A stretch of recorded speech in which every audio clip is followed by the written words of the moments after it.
Secret Files.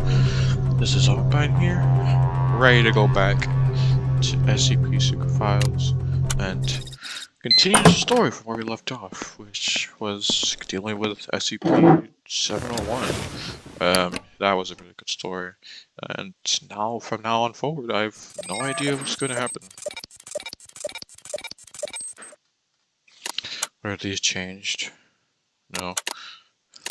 Alright, so the file we have today is object is in a regular clay pot with a height of 23 centimeters and diameter of 28 centimeters. But do not be fooled by its appearance. It is an organism, a womb. Yes, an earthen womb. SCP-660 may be safely stored in a standard safe deposit box, provided its mouth remains covered with an inert Perpex disc and sealed with a tamper-proof tape. A log of tests involving human experimentation with SCP-660. Okay.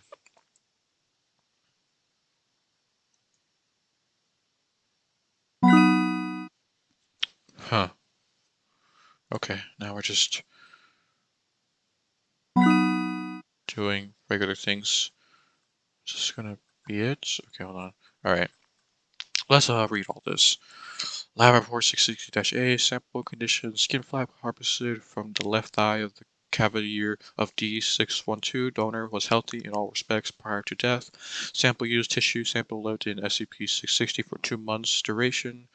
Result daily biopsies indicate viability of sample. Cell sample taken from tissue graft are cultured in vitro, revealing a predisposition towards precancerous and cancerous growth. Lab report 660-B, sample conditions, skin flap harvested from the left thigh of the cavalier of D612. Sample used tissue. Sample left in SCP-660 for 2 months duration, then grafted into the torso of D-class personnel with 2nd and 3rd degree burns. The recipient's anomaly testing record had no contradictions with SCP-660. Result: the tissue graft takes without complication, healing according to useful steps of adherence, serum inhibition, and revascularization. However, as is common with severe burn cases, the compromised skin barrier led to infection and eventual fatal septic shock. Post-mortem biopsy and analysis indicates skin graft would have returned to full histological structure and function had the recipient survived. Lab report 660-C. Sample condition: live member of Muse Muscles house mouse, Bal B/C strain, acquired for laboratory testing. By use of SCP blank, the consciousness of D614 was implanted into the specimen. D614 was chosen for this demonstrated resistance to the negative effects of prolonged isolation and sensory deprivation. Sample used. Specimen left in SCP-660 for 2 months duration. Results: unusually, SCP blank was incapable of restoring D16's consciousness to its original body after removal from 660. A computer interface was developed to facilitate two-way communication with D14. An interview was conducted once D14 was familiarized with this interface. An excerpt is included below. Dr. Brown, I guess I'll have to take your word for it. How did you feel? That feel? D14 suffocating and stretching. How could you be more specific? How do you think it felt? Even mice need to grow and move and live. Every part of me was draining, but I was stuck. I thought I would explode. Full contents of the interview are classified. An autopsy revealed precancerous growths throughout the mouse's body. Lab report 660-D. Sample condition: right arm lost in traumatic amputation just beneath the elbow. Sample uses D-778 was severely injured in an incident involving SCP blank. Lost limb recovered as part of cleanup operations. Subject would not have survived immediate reattachment surgery due to other injuries involving severe vascular compromise. Severed extremity preserved in SCP-660 in bid to preserve tissue viability. Result: right arm successfully reattached to previous owner. Subject reports return of sensation in fingers of right hand, contrary to poor progenies due to severe tissue avulsion and nerve damage sustained in initial injury. Biopsy revealed little to no precancerous cell growth. Transplant ruled a tentative success. D778 has been retained for further observation. Addendum: human testing with SCP-660 is suspended due to sudden death of 778 from teratoma with malignant transformation. I've seen fetus and fetu before, but never have one tried to grab my probe during an autopsy. Dr. Grayson, Appendix 7/30/2012. As of today, 660-1 has been neutralized. XP660 no longer exhibits any forms or shapes. It has been classified as safe by the Foundation. Research on SCP-6-1 will be transferred to the Reliquary Research Institute. Details available to personnel with clearance 4-660. Okay. Well, that's nice. Okay. Addendum 14-1. Trees were grown on site from sapling obtained from parent plants located in Nara Prefecture in Japan in 1905. The parent trees were owned by a family of traditionalist swordsmith claiming to be descended from a legendary sword maker named Amikuni. They referred to the original trees as Jinki no Kodachi, or Bladewood Grove. It is from them that the Foundation gained the techniques to cut and work the wood and petals into serviceable items. The original trees are still in Japan, owned by the government, and still tended to by the same family. However, the government has denied all existence of the trees, and any products made from them are kept within the country. Addendum 143-2, SCP-143 is to be watered twice every day on a regular basis via a large sprinkler system, unless already watered by local precipitation. Personnel are not allowed to enter the enclosure without Level 4 administrative clearance and are advised not to touch any of the SCP-1043s nor stand beneath them unless wearing proper protective gear. It is important that no one be within the containment area when SCP-143 begins to shed. However, after the shedding has concluded, the collection of the fallen petals for testing purposes has been authorized by the project director. See SCP-173 testing log. Document 143-A. We lost 3 staff to 143 today.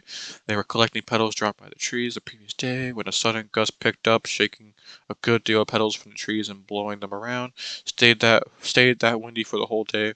I'd send a cleanup crew, but it's still pretty windy and the odd petals are still falling. We'll have to pick up the remains when the wind dies down in a couple of days. SCP-143 testing log appendix 143D0. Hardness test 5000 HB on the brain cell scale, withstanding temperatures up to 1800 degrees Celsius. The weight to strength ratio surpasses even that of titanium, being some 50% lighter than aluminum.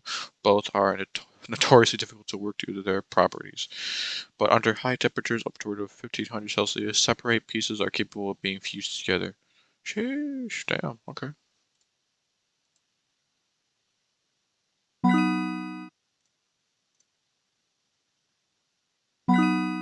Alright then.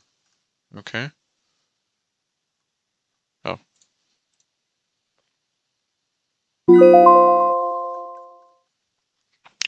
Alright. Simple enough. Log of items vended during testing phase 8. 800 yen entered it for each item. Items being dispensed every 2 minutes. SCP-261 is attached to power. Note: SCP-261 safety regulation stipulates that SCP-261 may be used a maximum of 10 times per 24-hour period with no transaction value exceeding the equivalent of 500 Japanese yen. However, in view of the necessity of this experiment, Foundation has approved Dr. Blank request to use SCP-261 at high frequency. Coke Zero, a can of Diet Coke packaging in English. Cheetos, a small bag of Cheetos snack food packaging in English. black, a single pack of caffeinated chewing gum, packaging in Japanese. Yan yan, a single yan yan cone with peach dripping frosting packaged in Japanese. The Meiji Shika company does not produce this flavor. Pepsi Dragon Twist. A can of Pepsi Cola with a trace of fruit flavor, packaging in English, flavor identified as dragon fruit. PepsiCo does not produce this product. Dark Side Cola, a can with clear plastic sides, packaging in Japanese. Liquid inside is clear. When open, liquid appears to react to the air and changes to dark black over a period of several seconds. The black coloration looks like billowing smoke and cannot be reversed. Liquid taste described as cola with something spicy in it. A little bakery, 7 grain. A small tube the size of a candy bar with a green button placed made of aluminum packaging in English.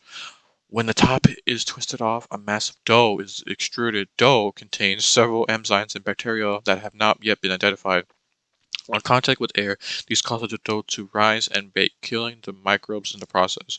Produces a small round loaf of bread weighing 250 grams. Taste described as good, but chewy. Thick plastic lemon clams. Thick plastic baggie with a plastic tube on the side containing water and 12 clams. Packaging in Dutch. Following on package instructions, the plastic tube was cracked like a glow stick. Liquid in the bag flashed to steam, venting from a hole that popped open in the top of the bag, slightly burning one researcher. Steaming finished after 38 seconds, after which clams were found to be fully cooked and infused with a mild lemon flavor. On investigation, clams match no recorded species. Okay. Dr. Ghost, a can containing an instance of SCP-2107. Packaging was in English. Testing done on that instance provided similar results to other contained instances of SCP-2107. This marks the first time SCP-261 has vended another SCP object. Unknown. Small mesh bag filled with small multicolored pyramids. Packaging is in an unknown language. Pyramids found to be very hard and unpleasant tasting compared to chalk in taste and consistency. When placed in hot water, pyramids open and produce strings that quickly dissolve, coloring the water the same shades as the pyramid.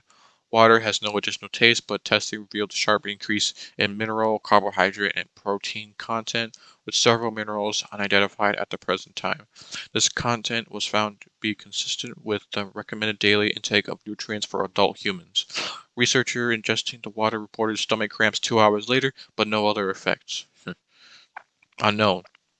Aluminum box with a small glass window on the side and a large round bottom on the top. Packaging is an unknown language. Box is seamless and appears to be filled with small round animals covered in fur, each with 3 small paws and a single large eye. Pressing the button causes the inside of the box to rapidly become superheated, cooking the small animals alive.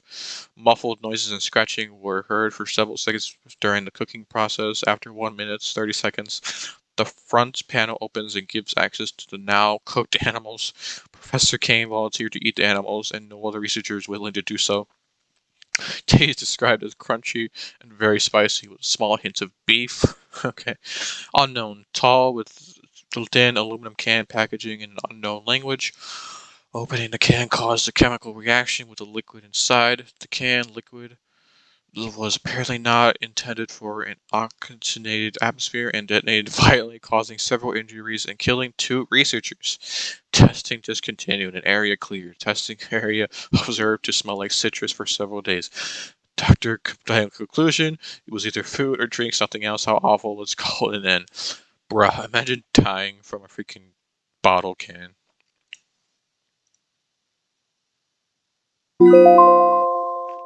Alright. Okay, let's see what we have here. So it's 5 minutes to 4 o'clock now. Just about ready. Kent, you're not coming? Nah. Doesn't suit me. What are you talking about? Hi, Carl. We're going to attend the monthly lecture. Oh, monthly lecture?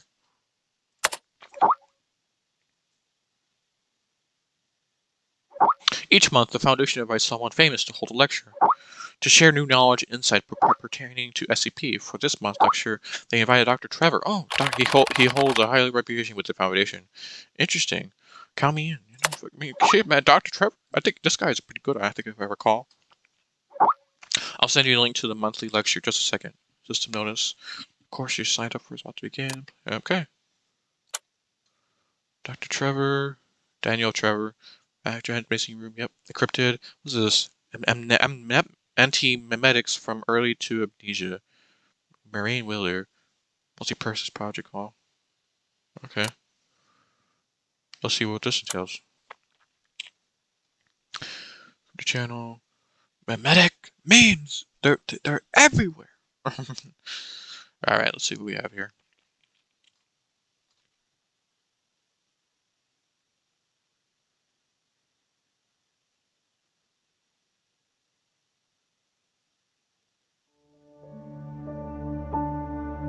There are many stories in this world. Some are read widely all over the world. Some are hidden in dust and known only by a handful of people. Today I'm going to tell you a story no one else has heard before. A real story of mystery and wonder and adventure. And then you too will become the guardian of this story. The story takes place in a world of long ago. The hero of our story is a little boy. His name is Daniel.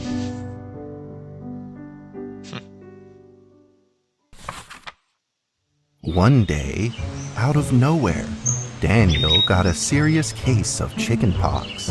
It made him look like a strawberry.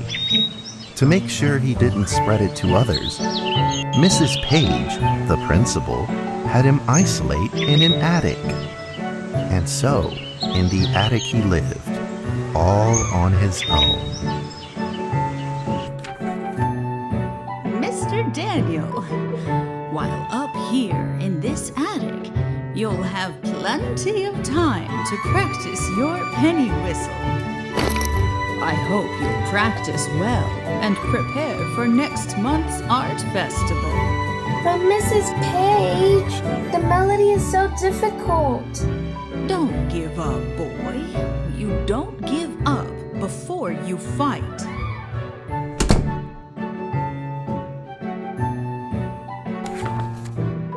Daniel was reluctant at first, but he trusted Mrs. Page, and he knew he should listen.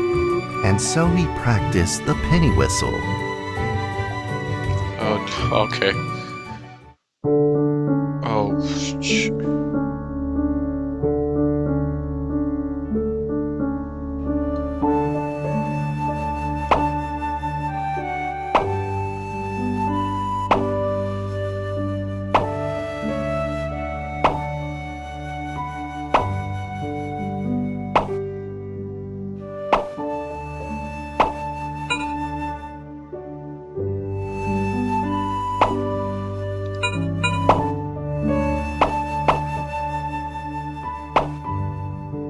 my word.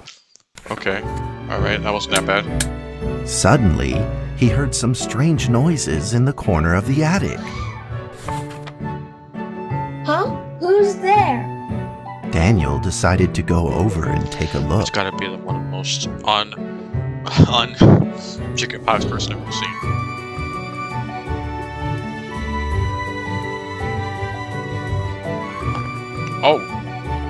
Oh wow.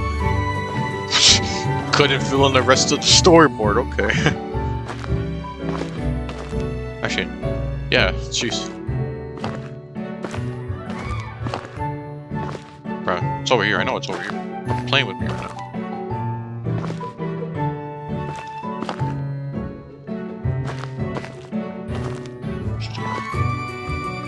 Ouch. On the damn floor. Wait a minute. It was a mousetrap, and there was a red origami paper dragon inside of it. Oh dear. Daniel carefully removed it.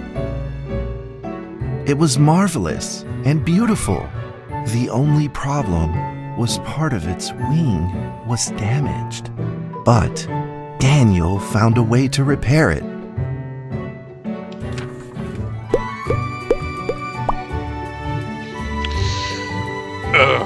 Okay.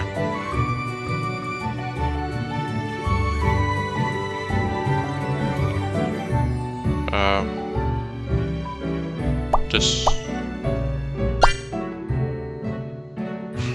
Yeah, like I'm gonna use a pencil or a freaking tack or a stapler. Daniel held the repaired paper dragon high up in the air, imagining that it soared over all the world below. He played and played with the paper dragon. Wee! Woo! Dragon! Soar! In the warm afternoon sun, Daniel had to fight his eyelids just to keep them open.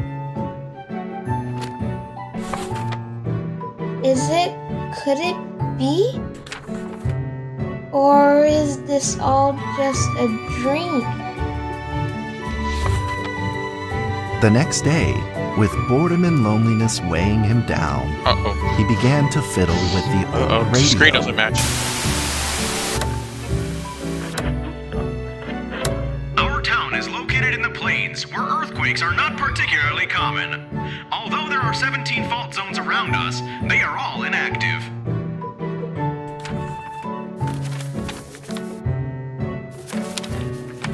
A scrunched up ball of paper rolled over to his feet. Dear. Oh dear. Where did this paper ball come from? Just as Daniel went to pick it up, the ball suddenly came to life, and it rolled away. Daniel chased after it. Hey, yo, come here. What the? Yo, what the? Come here. Come here.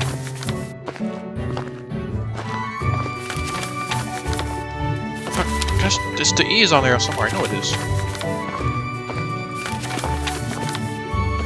What the hell, man? Hold on, am I doing... There. Am I supposed to just chase it around? There we go. Jeez. Just as he was about to seize the rolling paper ball, suddenly, terrible sparks erupted from it. Before his very eyes, the paper ball began to grow, bigger and bigger. At that moment, a red figure suddenly appeared. The red figure quickly subdued the paper ball and threw it into a cardboard box. Daniel studied the red figure carefully. It had a sticker on its fluttering wing. It was the paper dragon. I wasn't dreaming.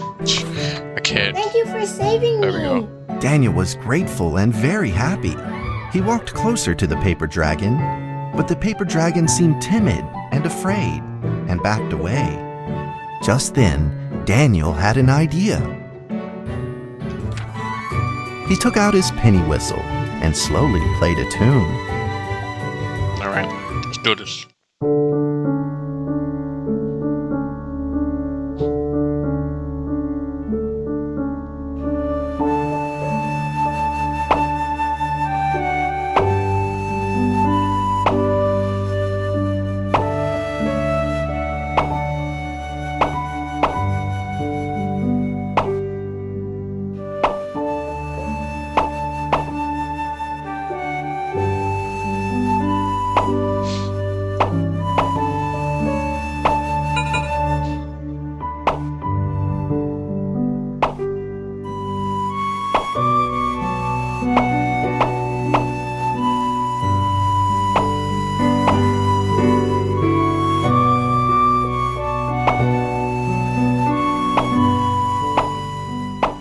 Nice.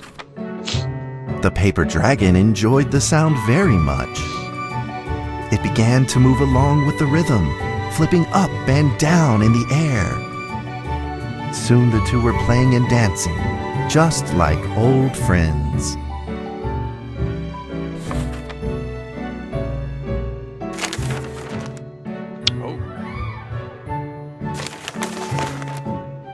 paper dragon traced out a beautiful arc in the air, communicating with Daniel in a unique way.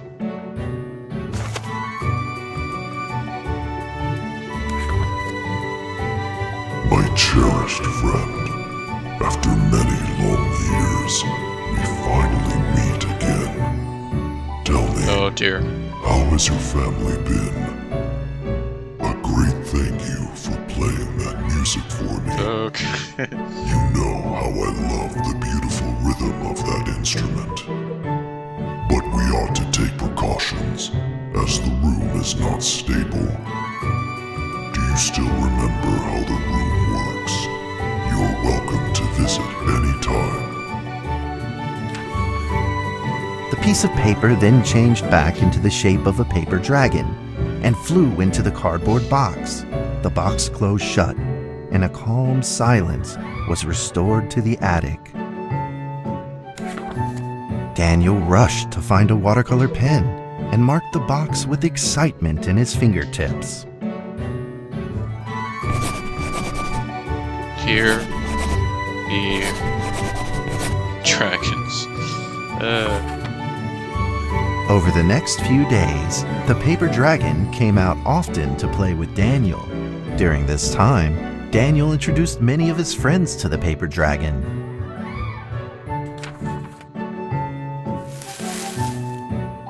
That cat's name is Mrs. Carter. Yo, let's go. Ever since I secretly fed her some fish for dinner, we've been good friends. That's Duke, Mrs. Jessica's pet. He doesn't like Rainy Day or Mrs. Carter. Only smoked sausages fit his taste. And now, we are friends too. My name is Daniel. What's Let's your go. name? The paper dragon flapped its wings as if it didn't understand him. Well, since you like the sound of the penny whistle so much, why don't I just call you Penny? I'll keep practicing to make it sound better. Daniel and Penny then played baseball together in the attic. Let's play cat.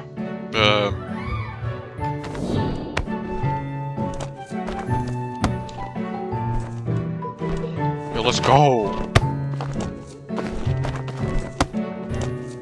Oh, sheesh. That's cute. Alright, let's go. We'll go about the damn. Let's go. Vroom.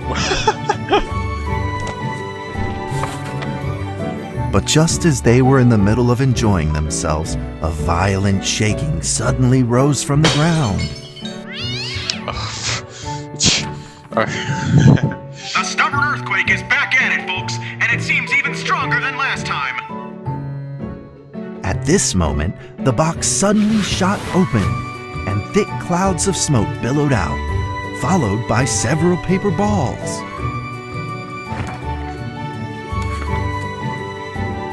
Penny attacked the paper balls without a moment's hesitation and promptly threw them back into the box. Penny then flew around in front of Daniel and rushed right back into the box. As the box closed, the earthquake stopped. Facing a friend's farewell without a formal goodbye, Daniel felt confused and lost. He moved the box to the center of the attic. Facing it, he practiced his penny whistle day in and day out.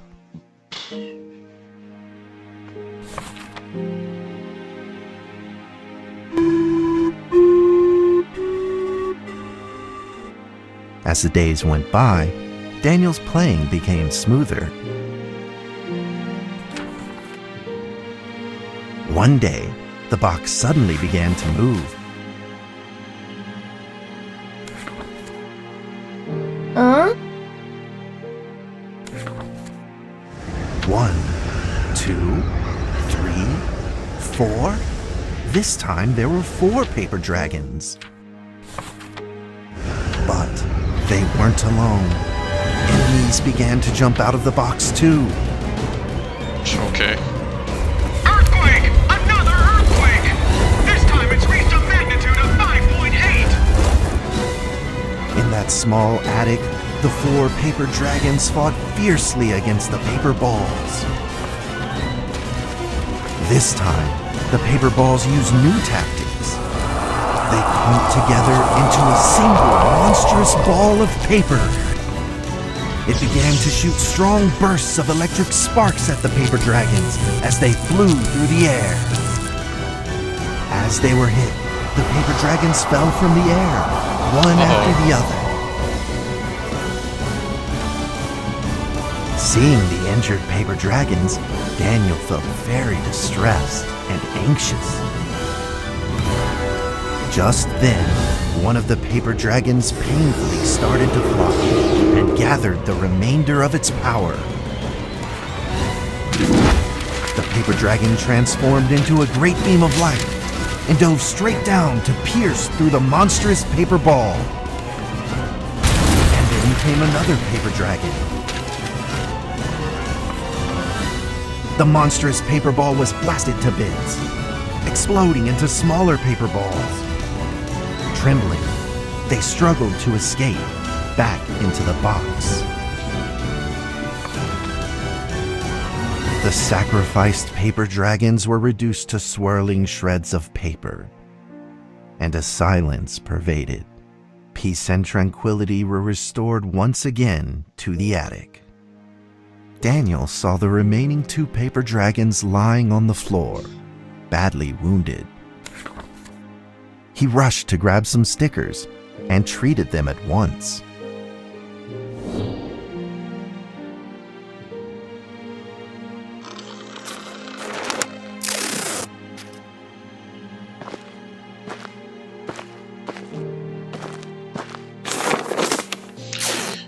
Come on. Damn. Suddenly, countless paper dragons began to gush from the box. The 2 wounded paper dragons were repaired and began to fly. Like 2 colored threads, they merged with the other dragons, flying in unison. The dragons moved like a tide, flying freely through the attic. Daniel eagerly took out his penny whistle. He showed all his paper dragon friends the results of his hard work and practice. Let's go.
You'll love to see. That's pretty good. That was pretty good. That was pretty good. In the sweet melody of his playing, Daniel felt himself enter into the world of dragons.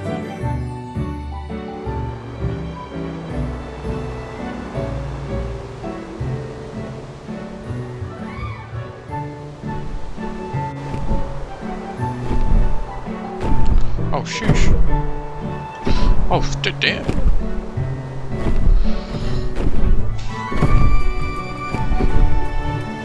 Ow.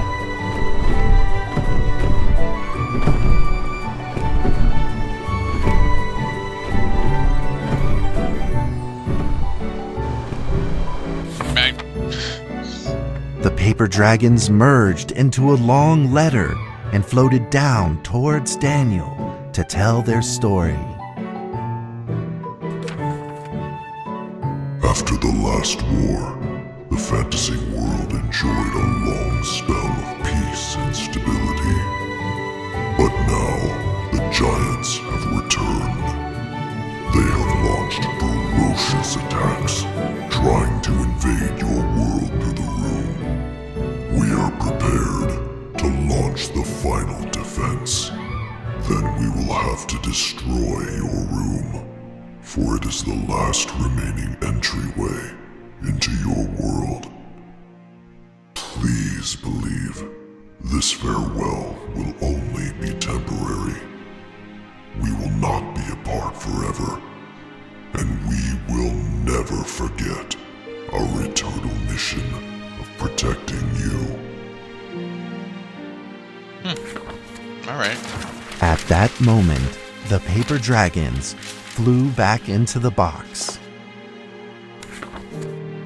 Daniel still couldn't fully understand what the paper dragons had meant, but he had a vague feeling in his heart that he may never see his new friends again. A few days later, Daniel's chickenpox had fully recovered. He could now play the penny whistle very, very well. But the paper dragons never returned.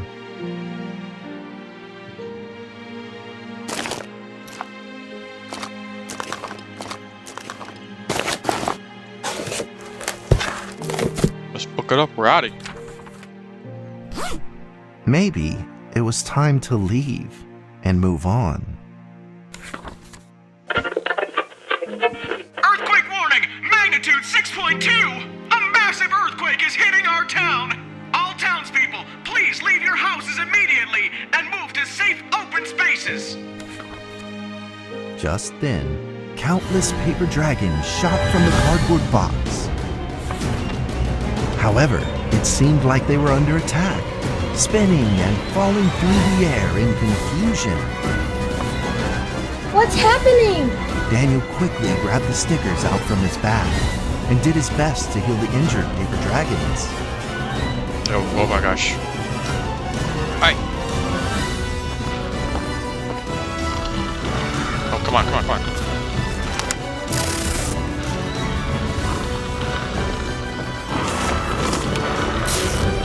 Come on. Let's get this on the road again.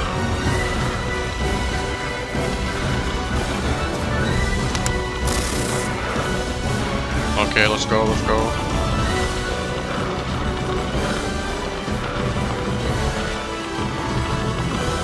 Stickers.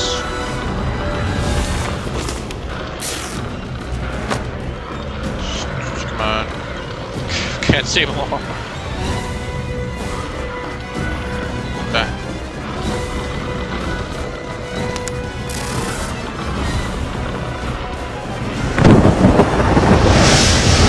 Uh-oh. Oh no!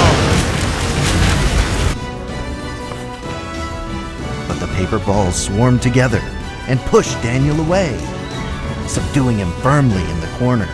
He couldn't move. Uh-oh. Suddenly, ominous clouds rose from the box, and a violent lightning flashed through the room. The figure of a giant slowly emerged from the thick clouds, and the entire attic became overwhelmed with its evil aura. The earthquake is growing stronger! Now with a magnitude of 7.1! Heaven almighty! Are we doomed? The giant unleashed its power maniacally. The paper dragon struggled against it, with no means of fighting back.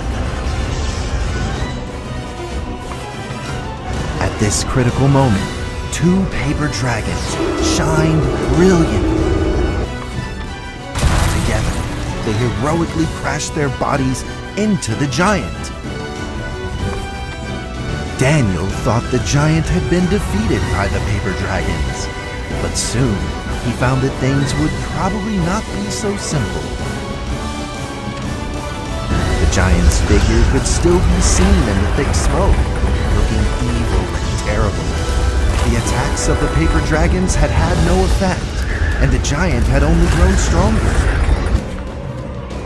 It fought back with a new ferocity.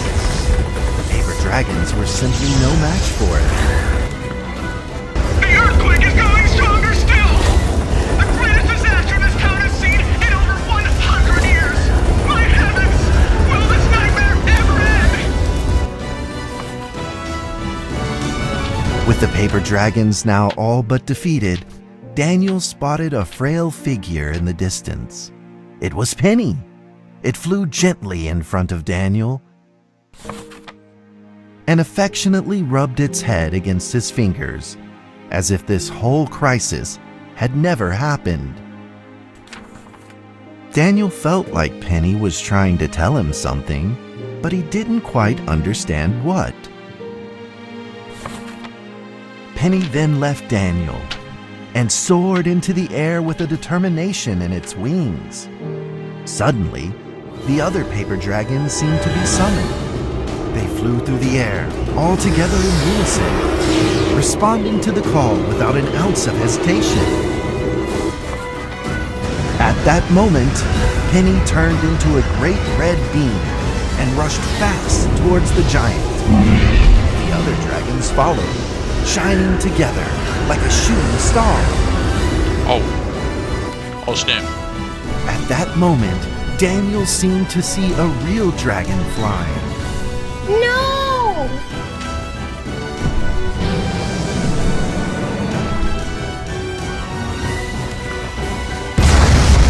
Oh snap. The huge explosion from the impact drowned out everything else in the attic. The attic rained down with countless pieces of paper, the leftover scraps of the paper dragons. Daniel wanted to collect all of the pieces. He thought he could still fix them.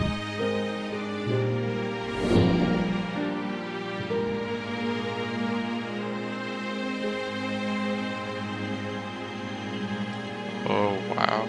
Dear, oh dear.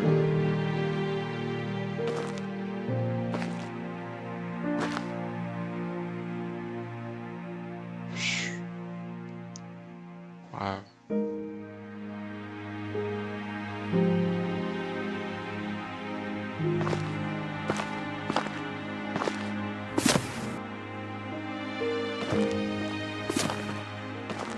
Finally.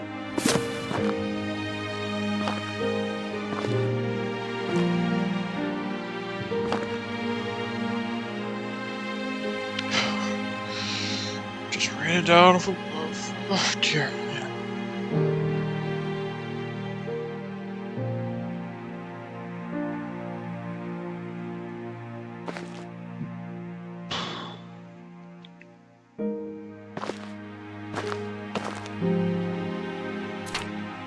Alright, let's bring it back together.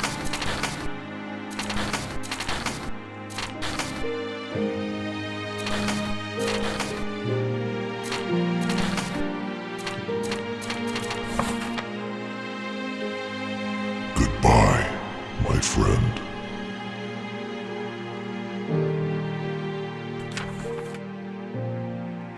The nightmare is over. The earthquake has stopped. With God's mercy, our town is safe. We thank you, Lord, for your protection.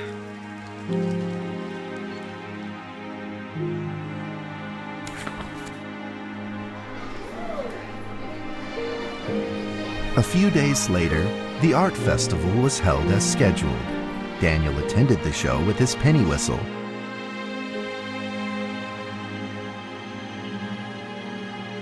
And now, Daniel Trevor will perform a penny whistle solo of a song titled Fly With Me.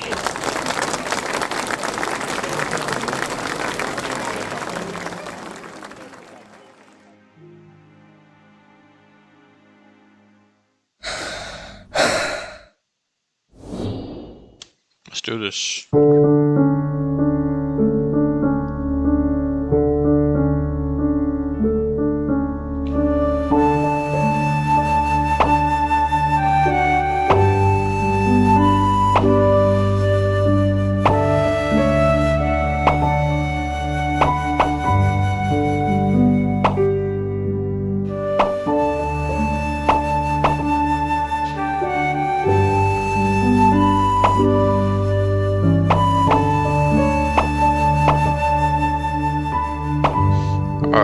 come on. Why you gotta make me feel this way?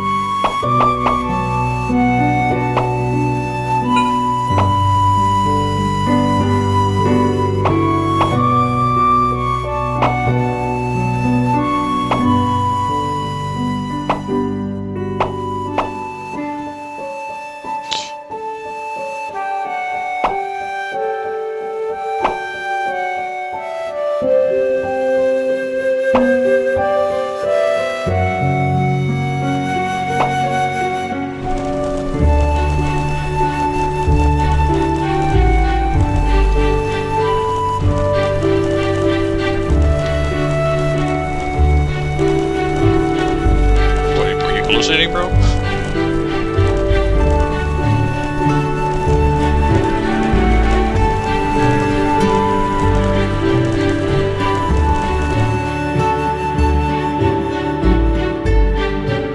And that's how the story ends. Now, you might be wondering, what happened next? Are there still paper dragons in the world? Well, that's a difficult question to answer. But I believe that they are still protecting us somewhere in this world, just like they promised they would, forever, into eternity.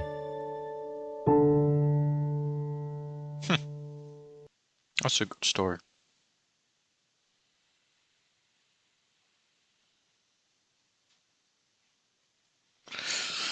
That's a good story.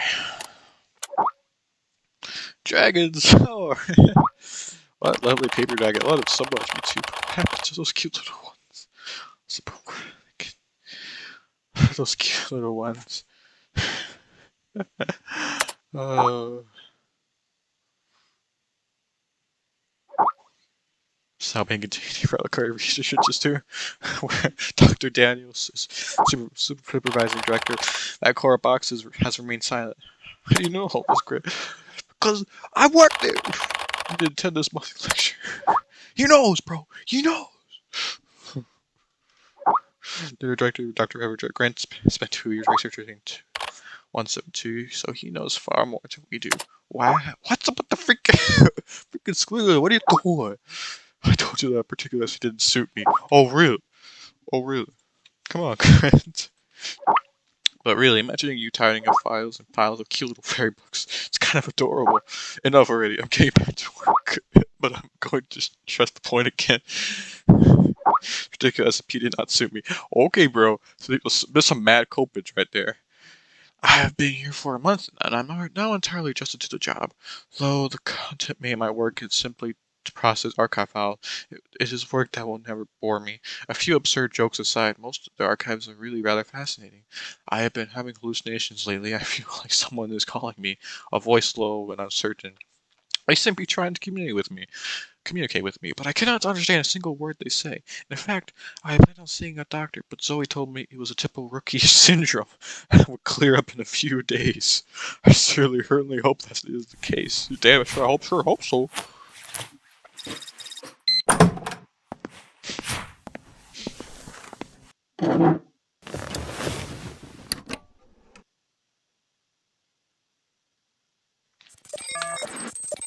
Alright, what do we have now? More files. Well, I say that's a pretty good place to end it off. That was great, honestly. That was great. Like, Here Be Dragons, it's like a really sad story, like in the actual wiki, so it's like really well made that a new part of the story has been added in this game. Honestly, I really love it. And I tell you, I may not show it was really a sad story. Even the original on the website itself is really sad. But like, this is a great continuation. I love this, like the bangers after bangers here. So I'm glad you all watched it. See, I hope to see you all in the next one. This is Armbite, signing out.